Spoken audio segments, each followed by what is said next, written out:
Hi అండి, అందరికీ నమస్కారం. నేను మీ మాలతి. మీ అందరికీ హ్యాపీ దివాళీ. దివాళీ వస్తుంది కదండి. దివాళీ గురించి అయితే ఇంట్లో బిస్కెట్లు తయారు చేద్దాం అనుకుంటున్నాను.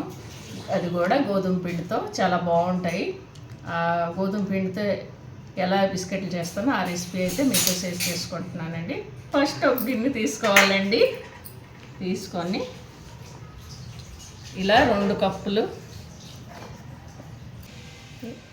2 కప్పు అండ్ హాఫ్ 2.5 ఇలా తీసుకోవాలండి. కొలతలో 1 కప్పు పాలు తీసుకోవాలండి. ఏ కప్పుతో మనం గోధుమ పిండి తీసుకుంటాం ఆ కప్పుతో పాలు తీసుకోవాలి.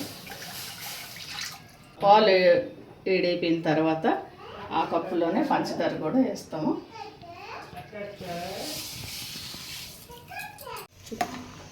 ఇది పాలు పంచదార కలిపేసి వేడైపోతుంది. పంచదార కరిగిపోతుంది కదండి. ఇక్కడ నెయ్యి యాడ్ చేస్తున్నాను. కరిగితే ఆ గిన్నెలో వేసుకొని కొలతకి సరిగ్గా ఉంటుంది అన్నమాట. ఇది కాచిన నెయ్యి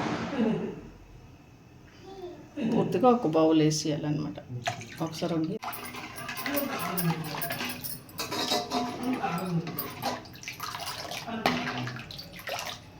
ఇది చల్లగా అయిన తర్వాత పిండిలో వేసి కలపాలన్నమాట.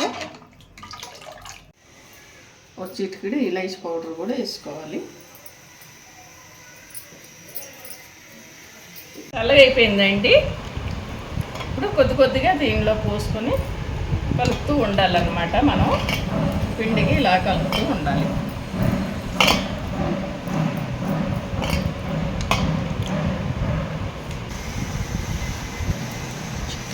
మొత్తం అయితే కలిపిసామండి. ఒక 10 నిమిషాల వరకు మూత పెట్టుకోవాలి. మూత పెట్టేసి తీసాక ఇప్పుడు పిండి చపాతీలు చేయడానికి ముద్దలు ఎలా చేస్తామో ఆ విధంగా అయితే చేస్తామన్నమాట. ఈ విధంగా చేయాలి. ఈ విధంగా అయితే పాముకోవాలి. దాని తర్వాత ఇలా కట్ చేసుకోవాలన్నమాట.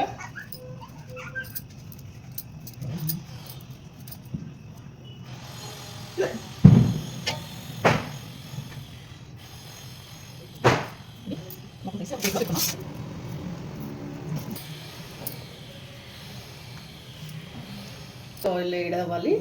వేడాక సిమ్లో పెట్టేసి ఇలా చేసి ఇలా కట్ చేస్తాం కదండి. ఈ విధంగా అయితే వేసుకోవాలి. సిమ్లో పెట్టేసి చేయాలి.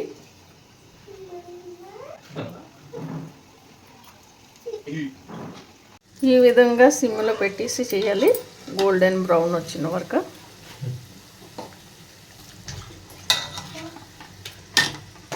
ఇప్పుడు గోల్డెన్ బ్రౌన్ వచ్చింది కదా, తీసేయొచ్చండి.